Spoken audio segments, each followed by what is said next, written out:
We lived like tomorrow didn't exist. We never asked where we would be tomorrow. We never asked what would come after. We woke up, took showers, got dressed, and stepped out.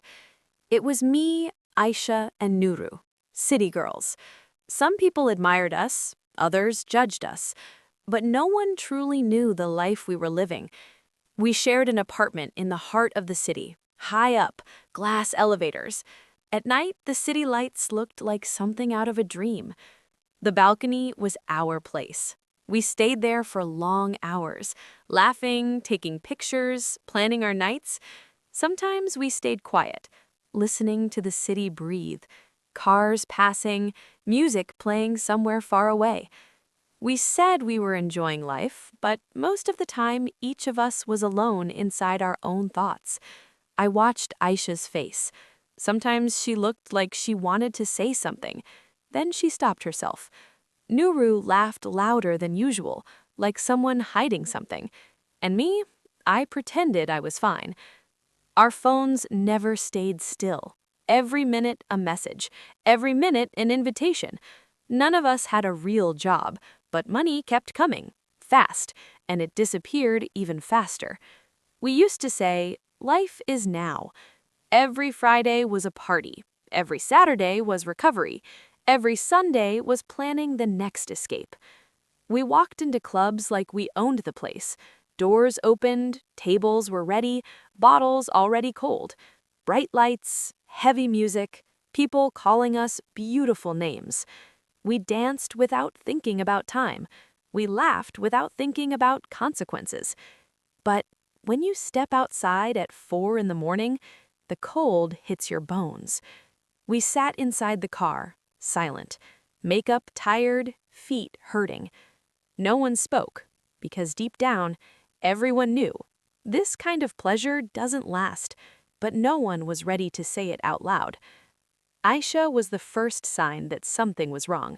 She started changing, slowly. She would sit in her room fully dressed, but not come out. "Let's go," I would say. She smiled. "You go." But she stayed. One night, I found her in the bathroom, her eyes red, makeup ruined. "Are you okay?" I asked. She shook her head. "I'm fine," but her eyes never lied to me. One day, she didn't come home. Her phone was off. Me and Nuru sat in the living room until morning. She returned early, didn't greet us, went straight into her room. I heard her crying quietly. After that day, she started talking about going back home. We laughed it off. "What will you do there?" Nuru asked. Aisha didn't answer. A week later, she left. One bag only. No drama, no long explanations. We were two now. Same apartment, same balcony. But the sound had changed. Nuru pretended she was still enjoying life, but she changed too. She got angry quickly. Her phone rang all the time. She argued in low voices. At night, I heard her crying in the bathroom. I didn't knock because I was afraid of hearing the truth. Months passed. Invitations slowed down. Names disappeared. One night, Nuru didn't come home. I called her. No answer. One day passed, then a week, nothing. The apartment became too big for one person. Chairs stayed empty. Music stopped playing. I started counting my money. It wasn't enough. I looked for work. No one called me back.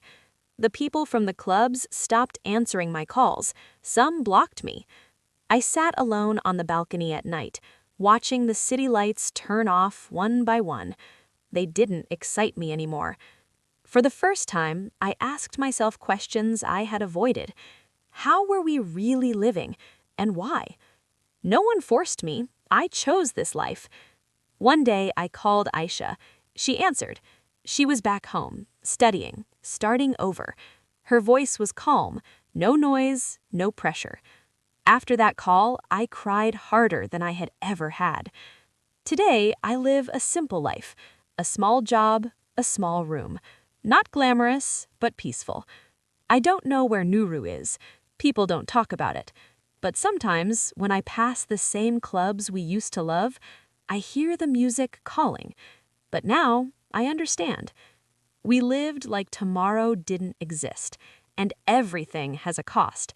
We laughed a lot, we dressed well, we looked happy, but we paid for it later, in silence.